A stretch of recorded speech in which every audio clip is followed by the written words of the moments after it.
Welcome to Declutter for Change, the podcast where we clear the visible and invisible clutter from your mind, body, soul, and home to make room for the life you actually want to live and love. I'm your host, Heather Clark. In this episode, I am joined by business coach Sue Richards to discuss how to turn overthinking and scattered effort into focused, sustainable action. As a mother of 3 and recovering perfectionist, she knows that success is not about squeezing more into the day. Through her Success Simplified approach, Sue cuts through mental clutter to help exhausted entrepreneurs prioritize the high-impact actions that actually move their business forward. Blending intuition with nervous system awareness and practical structure, Sue helps women build businesses at a pace they can truly sustain. Her work is a no-hustle zone designed to replace decision fatigue with spacious alignment. As a host of Pep Talks, she remains dedicated to the messiness realities of entrepreneurship, ensuring her clients' businesses feel as meaningful as they are genuinely doable.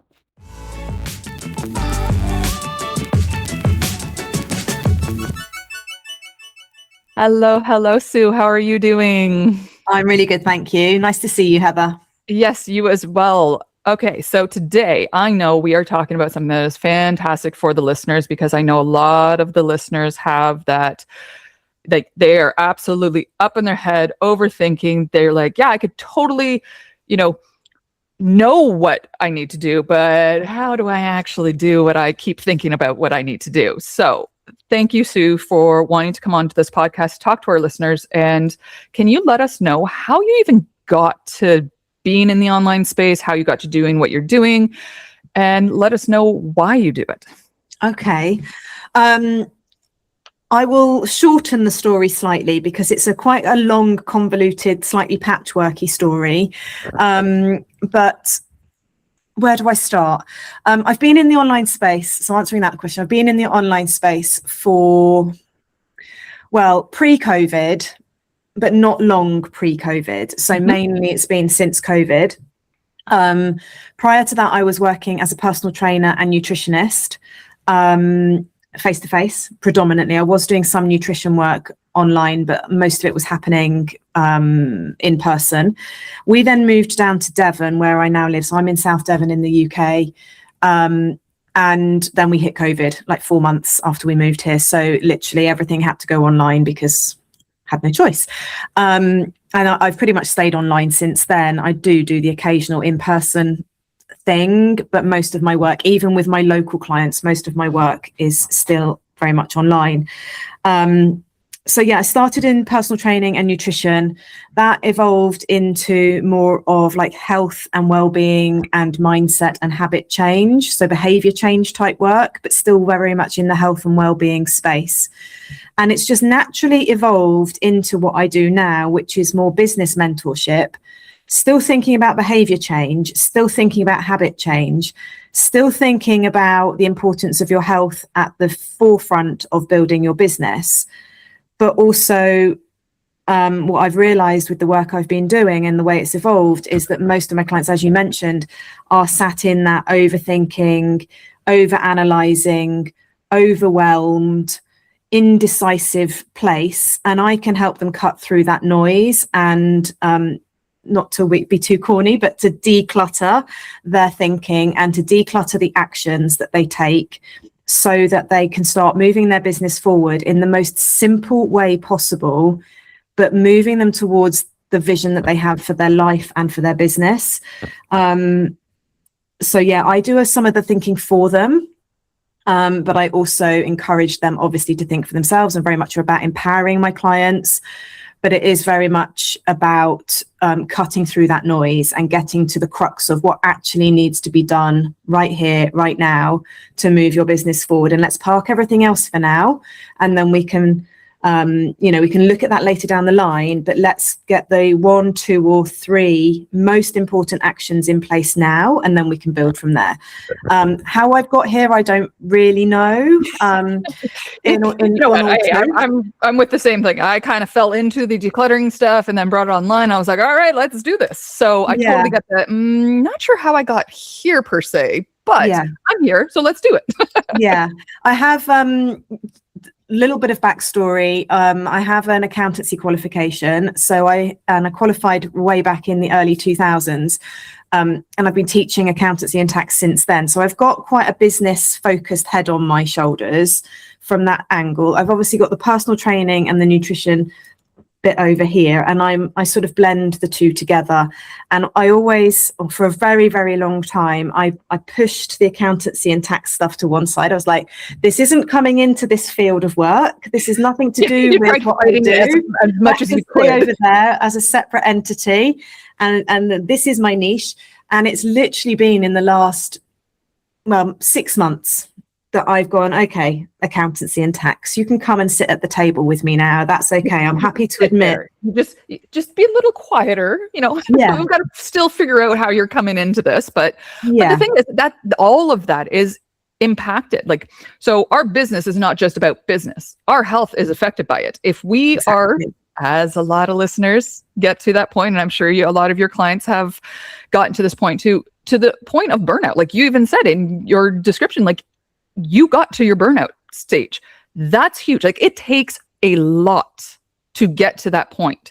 It takes a lot of ignoring our body, ignoring our thoughts, ignoring our intuition, and ignoring our health. Because for me, I know when I was getting close to those points, I was like, yeah, okay, my body screams at me very loud.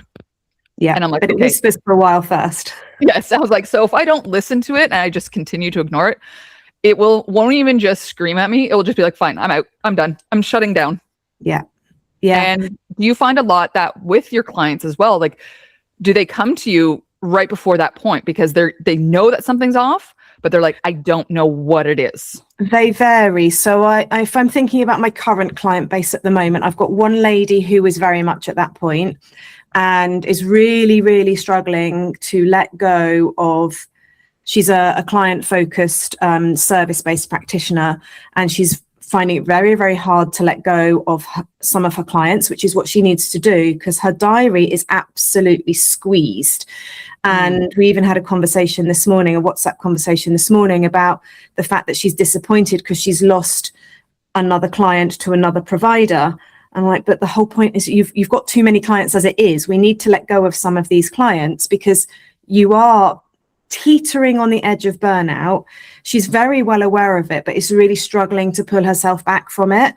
So I've got her on the one hand, and then I've got another lady who is relaunching her business, having had children and various other things have sort of got in the way of her building her business. And she's now at a point where, yes, I can do this. I've got some time and some capacity to do this. And so she's not heading towards burnout, but we're working with her capacity to make sure she doesn't ever get to burnout. So we're looking at what time availability does she actually realistically have to give to her business, and what can we do in those time slots that move things forwards at the fastest possible rate, but her still being in control of that. So we've got on the one hand, pulling them back from the burnout, and again, taking control of the actions they're taking. And on the other hand, needing to move things forwards, but also doing it in a controlled fashion. But yeah, I get a mix, but I'm very passionate about helping people in self-employment, particularly women and particularly mums, to build a business that they absolutely adore and for it to bring them the impact and the income that they so need and desire, but without hitting burnout, because I just see it happening in so many women I see online in particular who are either teetering right on the edge or who like myself have hit burnout at some point. And as you said, our bodies tell us, they are speaking to us all the time, and they will be whispering as we're heading in that direction. And if we choose to not listen to the whispers, they'll get louder and louder and louder, as you say, until they start shouting at you. And at that point, you're in trouble. And if you really don't listen when they're shouting, then it will take you down. Yeah. Oh, absolutely. And I know that with a lot of women that come to, whether it's yourself, myself, anybody, where it's that you get to a point in the stage where you're like, I have either so much on my plate, or I have so many things I want to do, but I'm like, in that stuck moment, and it's like they want to just continue to add on, when really the key is, you, like you were saying with the one client, you've got to start letting go. Yeah. Because Yeah. if you continue to fill up your diary, fill up your schedule with, more appointments, more this, more that, and it's not things that actually, as like one of my coaches says, is like moves the needle forward.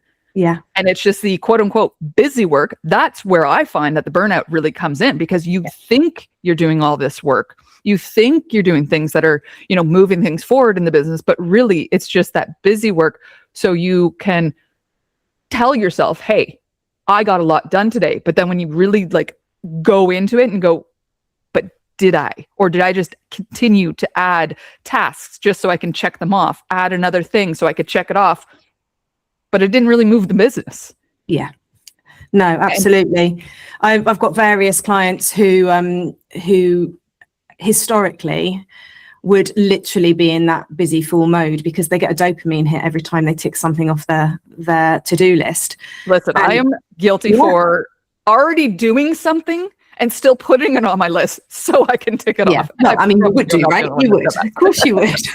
You've got to, I mean, if you've done something, you've got to celebrate that you've done the thing. But this busy fool idea and this I must be productive messaging, we need to cut through that. And we need to look at, actually, you can build a business, you can create a beautiful home by taking simple actions that are very much aligned with where you're going and how you want to live your life and build your business, without it having to be hustle more, push harder, keep grinding, add another 20 things to your to-do list. Yes, that might feel good in the short term because you're, like you say, you're feeling productive, you're feeling accomplished because you've ticked all those things off your to-do list. But actually, either you'll move things forward so fast that you end up collapsing, because you're trying to cram too much into not enough time, or you're doing all the things that aren't taking you where you want to go anyway, and either you're just spinning around in circles, just filling the time with anything and everything that you think you should be doing, or you're heading off in completely the wrong direction because you're doing stuff that's not related to where you actually want to go. Well, with that too is when you're so busy and you don't take a moment to step back and go, wait a sec, am I actually going in the direction I want to? Exactly that. You, like you said, you can literally be going in a completely opposite direction of where you originally, like, here's your goal, like right in front of you. And you just take that like extra step to the right. Well, now you're going into a totally different direction. Like they say, 1%, that's all it takes, 1%. And you're in a totally different direction. Yeah. So what do you recommend for the listeners, for anyone who's like, yeah, that's so me. That was actually just me just today. I've just been doing, but I feel like I'm not going anywhere. I feel like I'm really like, 2 steps forward, 1 step back type of feeling. What do you recommend they first do in order to put awareness on it? Step away. So literally step away from it. I'm a really, really huge advocate for walking. If anybody tunes into any of my podcast episodes or sees me on social media, walking is like one of my biggest tips I give to everybody. And walking in silence, not walking with something in your ears, not thinking, well, I've got to make use of this time and listen to a podcast or an audiobook or whatever it is. Either put some beautiful music in your ears or just walk in silence, because your brain needs time to process. And it takes around 20 minutes of silence for your subconscious brain to kick in. And it's your subconscious brain that will tell you whether you're heading in the right direction or not, and whether the actions you're taking are aligned with where you want to go. And so if you're busying your brain every time you go to the gym, go on a walk, sit and have a coffee, then your subconscious brain never gets an opportunity to come on board, and you're never ever going to be aware that you're going in the wrong direction, or that you're filling your plate with all these things that are completely irrelevant. And in amongst all of that plate of stuff, that buffet of to-do lists, spinning plates as you're trying to hold on to them, there'll be 1 or 2 things in there, real golden nuggets that we need to pull out.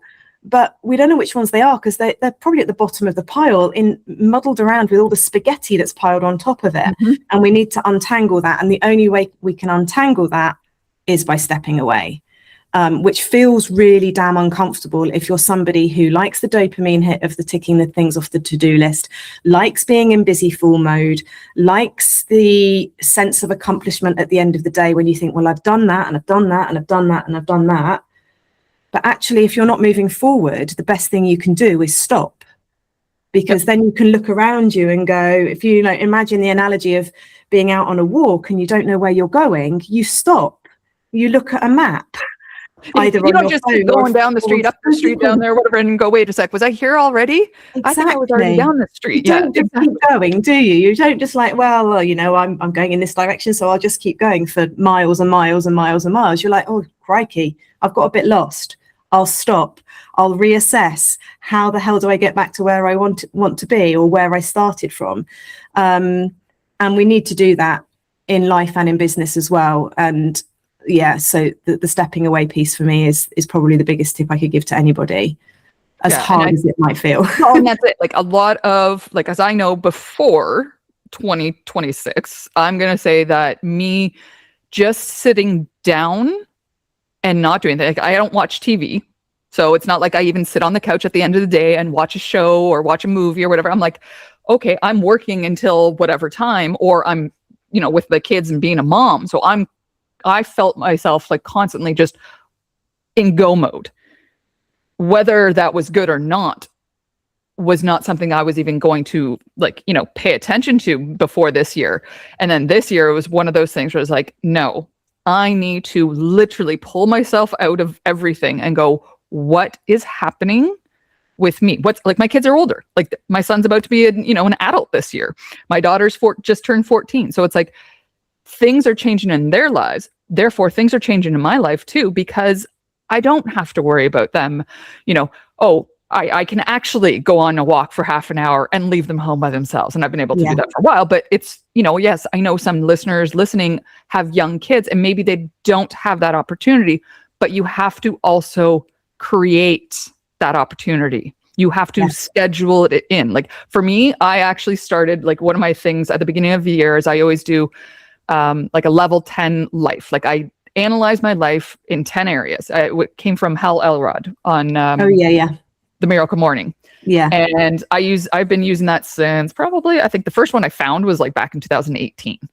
But I analyze every year. Actually, now it's every 6 months. And I go, okay, what top 2 areas of my life do I need to work on? Well, one of them was fun, because I don't have fun. I'm the type of person that's like, oh no, work is fun.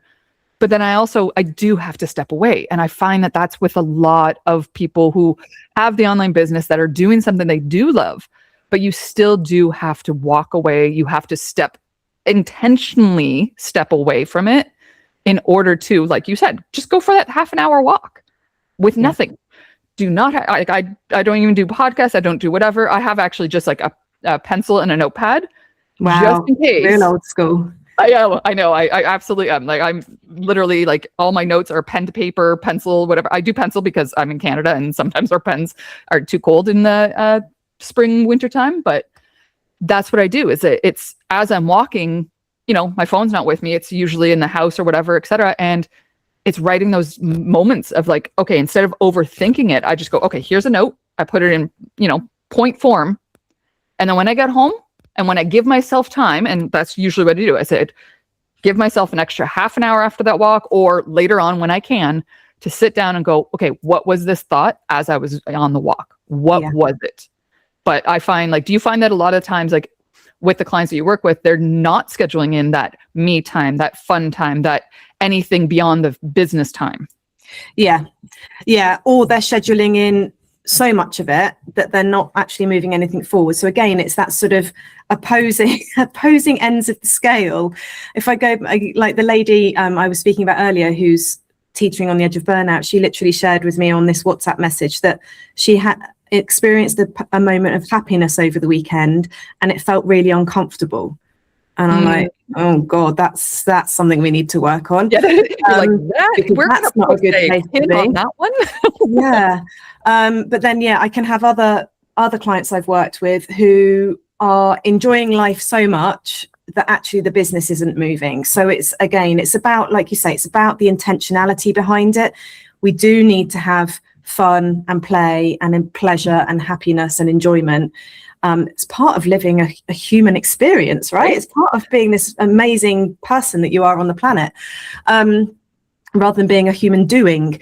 But then we don't want to play so much that actually we're then self-sabotaging the other aspects of our being. So if I'm working with business owners, which is what I do, obviously the whole point of them working with me is to grow their business in a way that works for them. So I sometimes have to pull them back a little bit from, right, okay, you're scattering yourself way too thin here. It might be that it's fun activities, or it might be that it's I'm thinking of another client I've worked with, and she does a lot of volunteer work, which she absolutely adores, but it obviously has scattered her energy and her time across all these different things, these little pockets here and there. So I've had to sort of encourage her to let go of some of those. So the letting go piece is huge. You mentioned that earlier on. It's one of the things that I work on a lot with my clients, setting really healthy boundaries that then mean they let go of stuff that's not aligned for them anymore. And that alignment changes. Like you said, you've got slightly older kids now, whereas those parents, who've got younger kids and trying to run a business, they've got a completely different logistical scheduling setup to those of us with slightly older kids. And that's what we have to work with rather than try and fight against. And that's it. I think that's what the thing is, because when we see, especially in the online space, there's so many people that are like showing you their perfect life in the online space. Like, oh, this is what I have. Oh, I'm able to only work 5 hours a week and I've got a multi-million-dollar business. It's like, I know a couple of you, and you've been in the online space for at least 12 to 13, 14 years. So don't try and say like in 2026, oh, you only have to work. No, you forgot about to tell the story of the first 10 years that you were working 60, 70 hours, got to the burnout, got to all that stuff. So for the listeners, I know a lot of them probably compare themselves to that. Yeah. And that I find is probably one of my biggest things, is the comparison, where I'm like, and then I remind myself, I'm like, nope, you've been in the online space for this amount. You also paused your business for a bit. You did, like, nobody can compare themselves. You just have to compare yourself to your yesterday. Yeah. That's what I keep reminding myself, is like, I can't compare myself to the person over here, because A, maybe they don't have kids. B, maybe they've been in this longer. Or C, maybe they had a more supportive circle of family and friends and all that stuff that actually,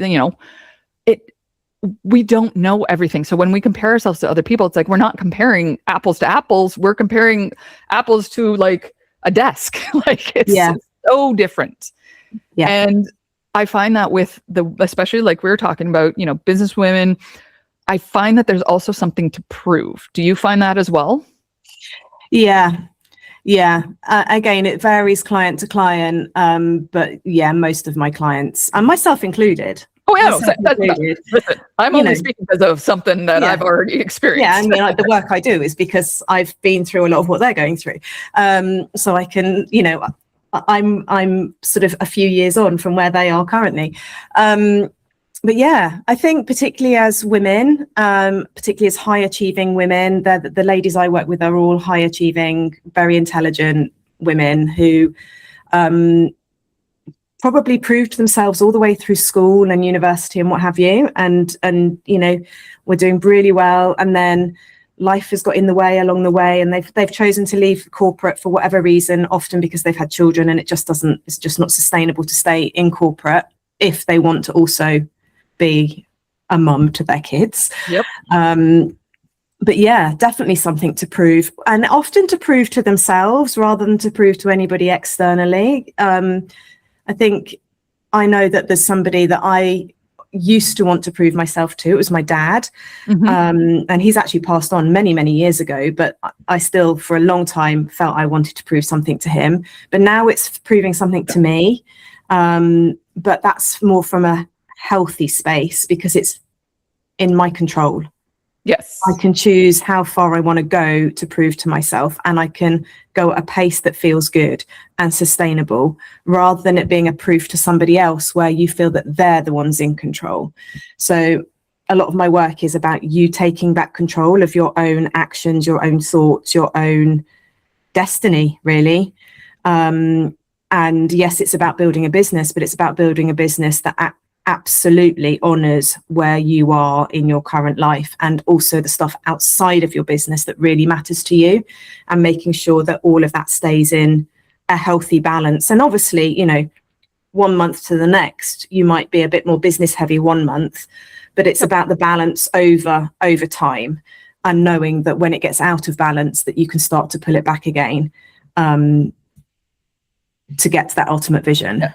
Well, and I also I like when people talk about, you know, I've heard it a lot online and stuff like that, where they say like, you know, the seasons, you know, when you're going through a launch, yeah, you're going to have to let your family and friends know like, hey, I'm not going to be available for a little bit, because I'm going to be business focused only for the next, usually about a month or two, depending on how, you know, how big of a launch it is and stuff like that. But it's not that you're ignoring them. You're just communicating with them, saying like, hey, like, this is how you can support me, by understanding that I'm not going to be messaging you every day, mom and dad or sister, brother, family, etc., whatever.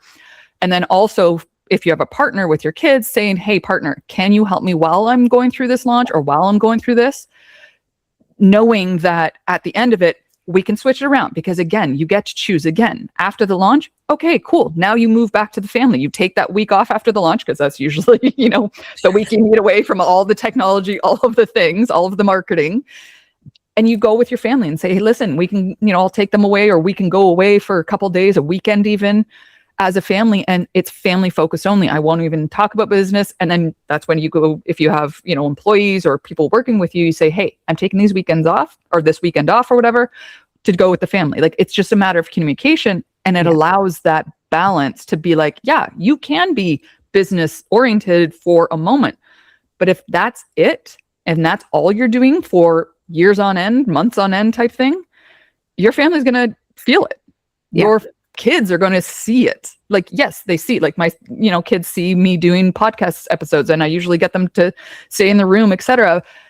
And it's a matter of, okay, they see this, but they also see me taking them to their volleyball tournaments, or, you know, doing car shopping as we are currently right now, whatever, etc. Like, taking that time where it's a combination of both, without the burnout, without the over exaggeration, because I'm now like, okay, if this is what I'm doing, because in about a week and a bit, as of the recording, I'll be going away on a retreat. I'm co-hosting a retreat. So it's like, what am I doing beforehand? I wanted to do a launch beforehand, and I realized, I was like, nah, that's just not going to happen. Let's not do that before the retreat. All right, we'll wait till after. That's burnout waiting to happen. That's it. And that's where I'm like, normally, like, had this been like, you know, old version me, I would have been like, no, you could totally do it. You could absolutely do it. And then I would be, if it didn't go exactly the way I wanted the launch to go, et cetera, whatever, I'd be at a retreat, and I'd be like, womp womp, like, in such a mood where I'm like, that's not fair to the retreat attendees. So I was like, yeah, okay, let's back that up a bit. Let's just wait till after the retreat, because, you know, during the retreat, you're going to get that, especially where we're going to North Carolina. It's going to be a lot more uplifting, whatever, et cetera. So I was like, when I come back from that, that's perfect when I'm launching. So it's a perfect time. And that's what I think a lot of listeners need to focus on, is the fact that, like, okay, I need to not just look at what's happening this week. I need to look, you know, each quarter, 90 days even. Like, I say, okay, if you can't look for, you know, 6 months to a year out, just look for the next 90 days. What are your plans then? What do you need to do for those 90 days in order to, like we were saying in the business, move the business forward?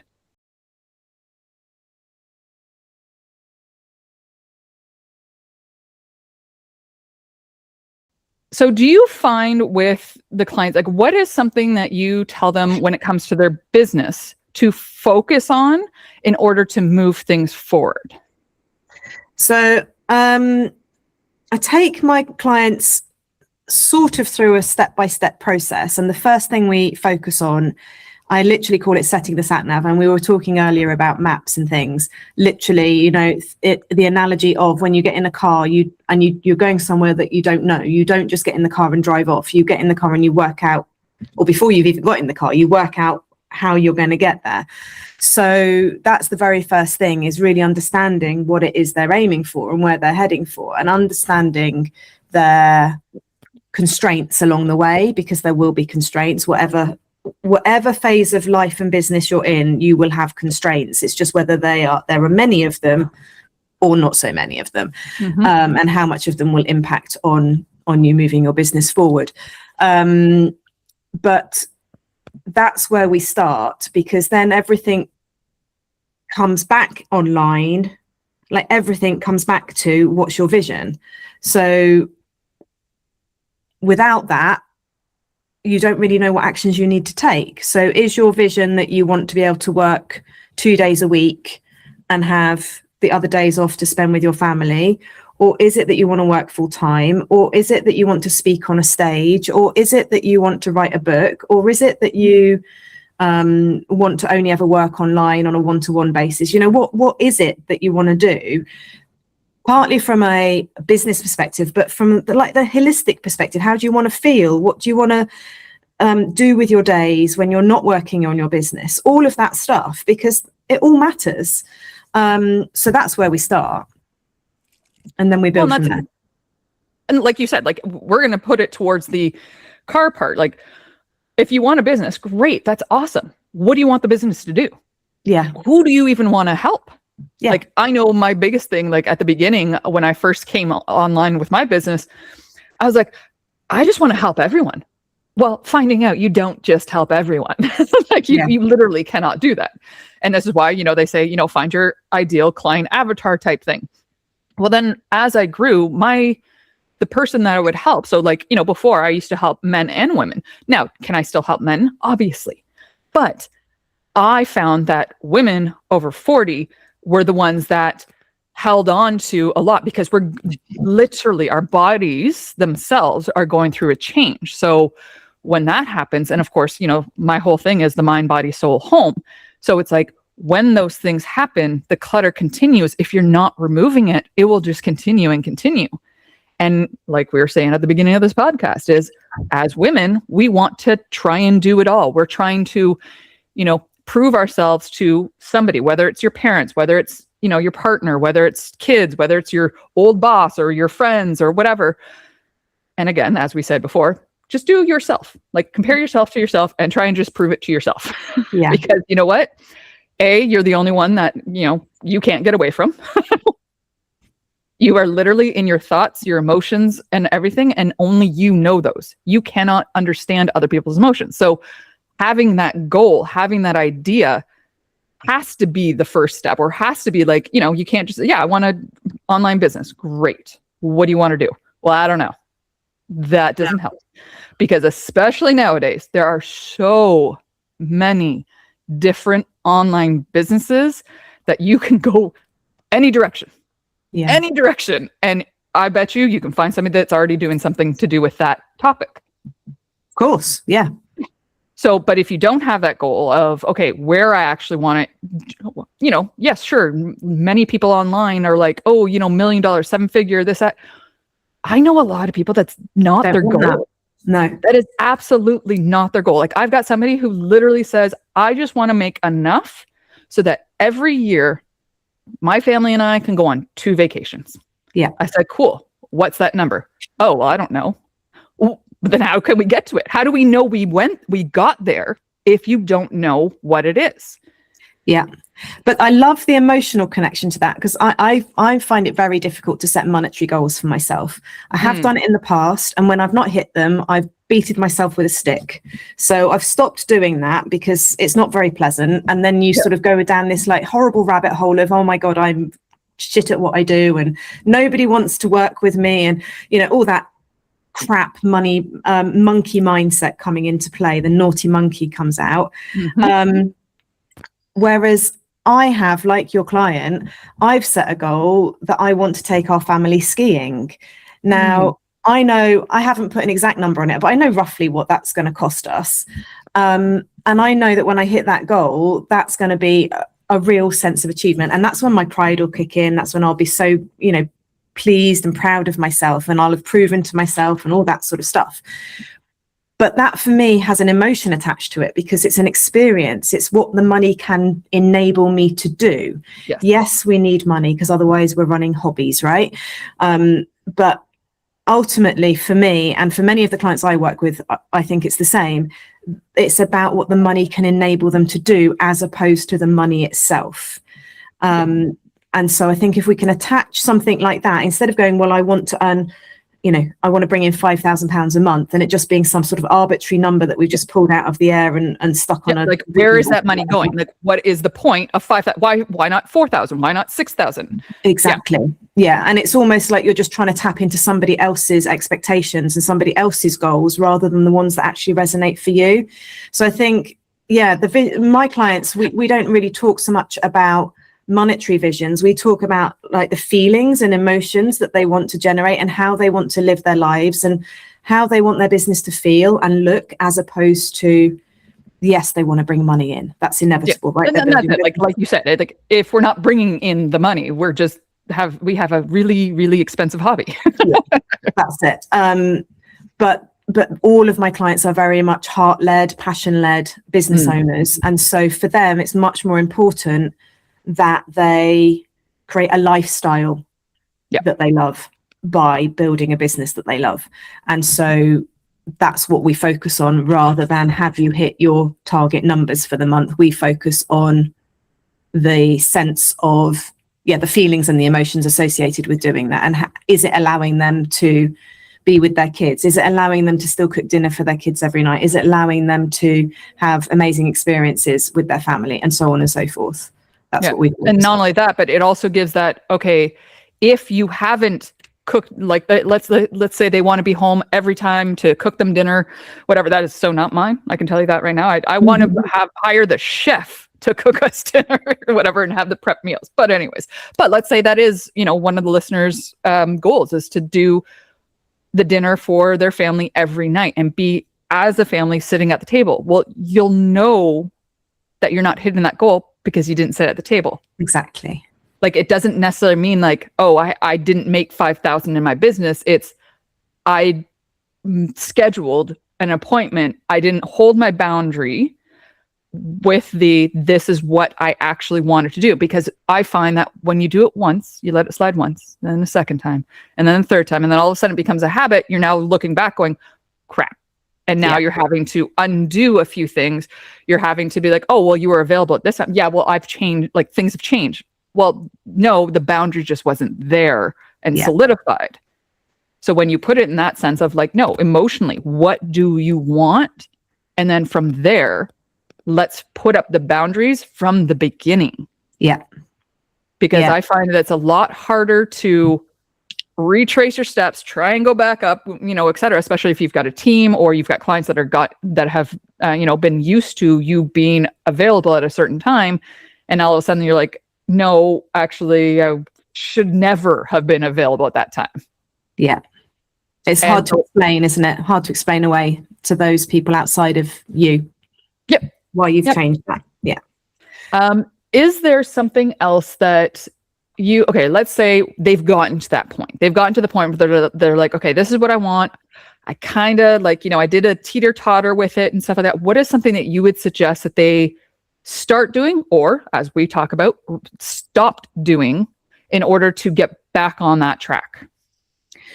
One of the biggest hurdles that my clients struggle with is people pleasing, and feeling guilty for saying no to people, and finding it very hard to say no to people.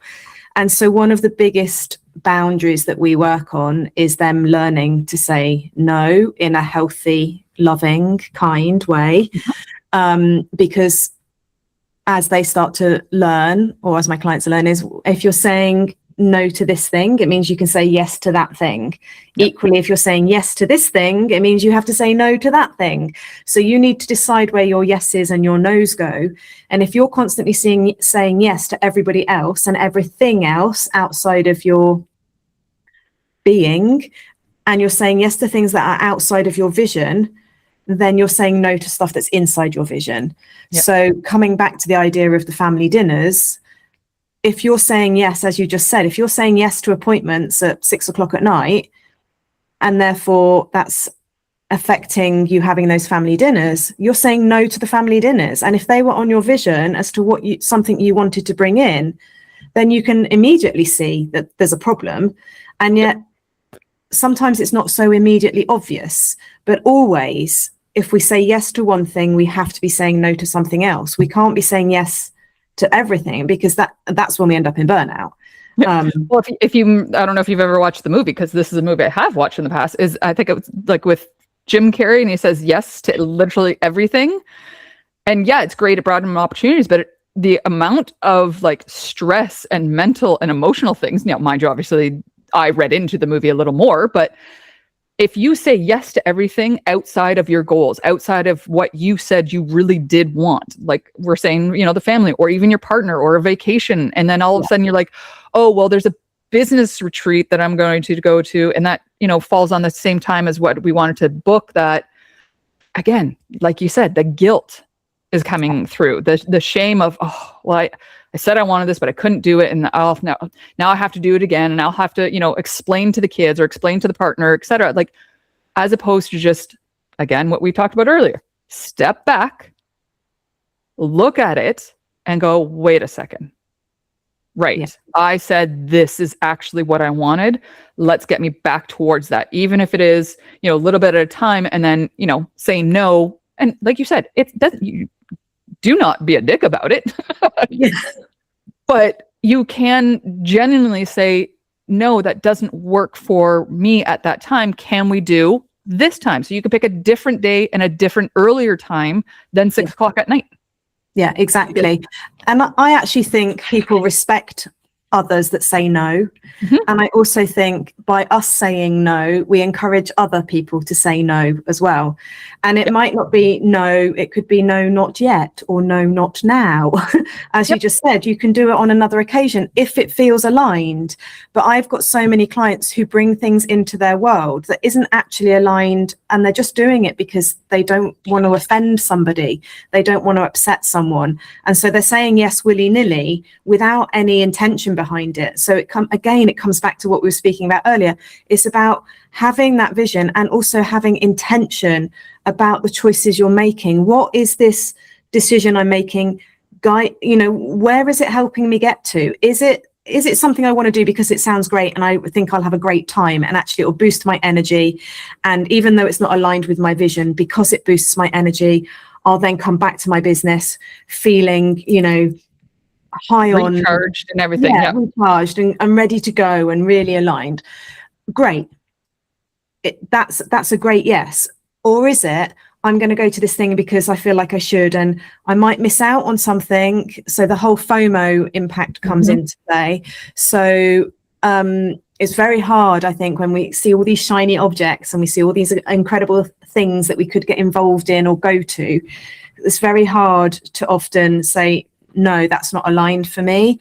I actually made quite a big decision earlier this year, back in March, to not go to a business event. I'd got a ticket for it.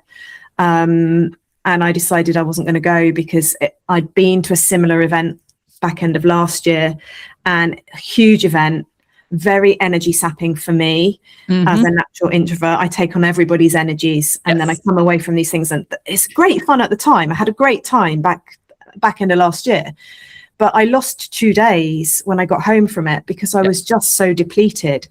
And so I made the conscious choice to not go to this one earlier this year, because I knew the impact it would have, and I didn't have capacity in my schedule to lose 2 days. So it was like, well, actually, I'm just going to have to forego that ticket, and that's okay, because I know that this is the right decision for me. And I might have a bit of FOMO while I watch people sharing stuff on social media, but I know deep down, I know that this is the right decision for me. And that's where we need to come from, is that confidence in our decisions and not doubting ourselves, and trusting that actually a hell yes is a hell yes. And a no, if it's anything more than a hell yes, it needs to be a no. Yeah. Well, and I find a lot of, especially as women, like we take on, like you were saying, like you take on the energy, you take on this throughout your life, you take on other people's ways of doing things, you know, you take on, you know, different personalities, and then all of a sudden you're like, wait, I've just lost myself. I don't even know who I am anymore.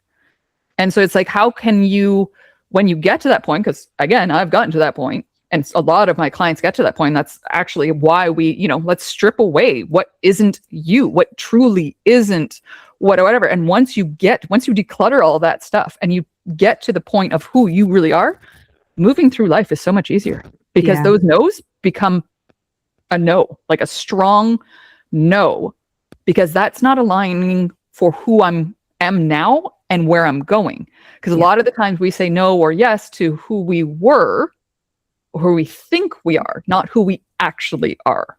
Could not agree more. Yeah. So on that note, I'd like to get because I do at the end of every podcast, the listeners know this, we have gone, I don't know how many podcasts now with this. I do a 4-pillar finish, and it is, because this is my whole holistic side of the business.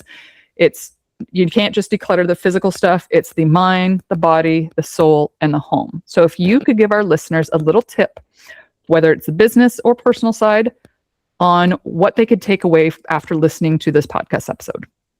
On each of those areas? On each of those areas, yeah. Okay. So I'm going to start with home, because I think that's probably the easiest one for me to get to.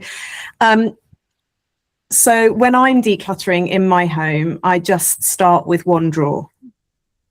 Literally just one drawer.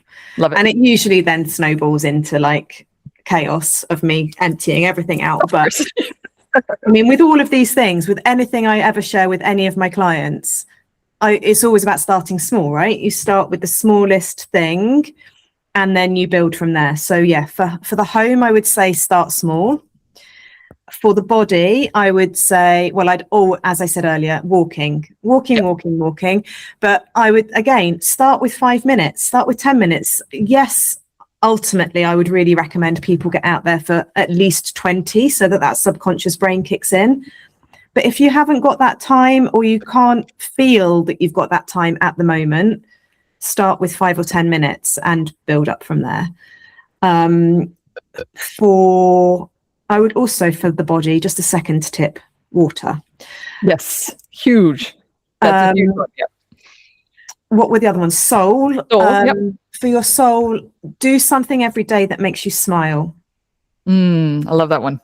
And again, it can be the smallest of things, can't it? It can be watching something on your phone that just makes you giggle, or one of those silly cat memes or something. I don't know. My daughter and I constantly back and forth. Either it's cats or animals, or I'm doing alpacas and koalas, because those are two of my favorite. But yeah, absolutely, I agree with that something that makes you smile, and if it can make you laugh, even better, I think. Yeah. And for your mind, be very mindful of what you are absorbing from other people, particularly in the online space and particularly on social media. So be very intentional with how you curate your feed on your social media, and try and get as much positivity through that as possible, as opposed to all the negative crap that is being thrown at us at the moment, and all the scary fear-mongering tactics that we're being dealt at the moment. Let's focus on the positive side of things, and the fact that there is a huge amount of kindness in this world. We're not seeing a lot of it, but you can make that visible on your social media feed if you make it happen. Yeah. One of my clients has said, like, always look for the helpers. Yeah. Because the moment you start looking for the helpers, that's when you'll find more of the positivity, more of the, oh yeah, there are still kind people. Because again, like you were saying, like, yeah, the online space, especially right now as we're recording in, end of April, yeah, there's a lot of negativity. But you can also, well, as a Canadian, we actually have, like, on our Facebook and Instagram and stuff like that, no news can be on our thing. So I was like, I'm okay. Amazing. Yeah, it's great. Yeah. It's fantastic. So I over here, sadly. Yeah, I suggest blocking those channels if you can and stuff like that. Yeah, and the other thing, something you mentioned earlier, and something I recommend to my clients, and I've done myself, is if you follow an account that makes you feel shit, even though they're doing amazing things in the world, and they're making you feel shit because you're looking at them and trying to compare yourself to them, just mute them or unfollow them. Yeah, the snooze and unfollow. Yes, I have snoozed quite a few people for 30 days. It's really powerful, because comparisonitis is an absolute killer for any business owner, and we need to be really, really mindful of what we're comparing ourselves to, as you mentioned earlier, because apples and apples don't really exist, because we're all completely unique human beings. So we're never comparing ourselves to somebody just like us, because there isn't anybody just like us. So. Exactly. All right. So one last thing, if there was one thing that you're like, okay, I just want to make sure that I say this one thing, whether it's a quote, whether it's a final tip for the listeners, what would that be? Focus on one next step. So a lot of my clients look at the top of the mountain and it scares them, because they're like, shit, what's going to happen when I get up there? And so they don't do anything. So just literally focus on one next step.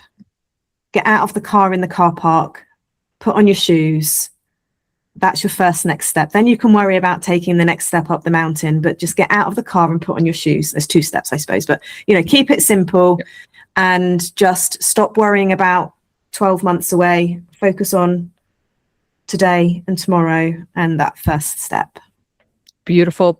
I love that. And yes, absolutely. Because there are a million steps, because the thing is once you get to the 10th step, you might decide, oh, this isn't the path I actually want to go up the mountain. Okay, let's go back to this, whatever. So, but you have to take that first step to even get to that 10th step. So I love that.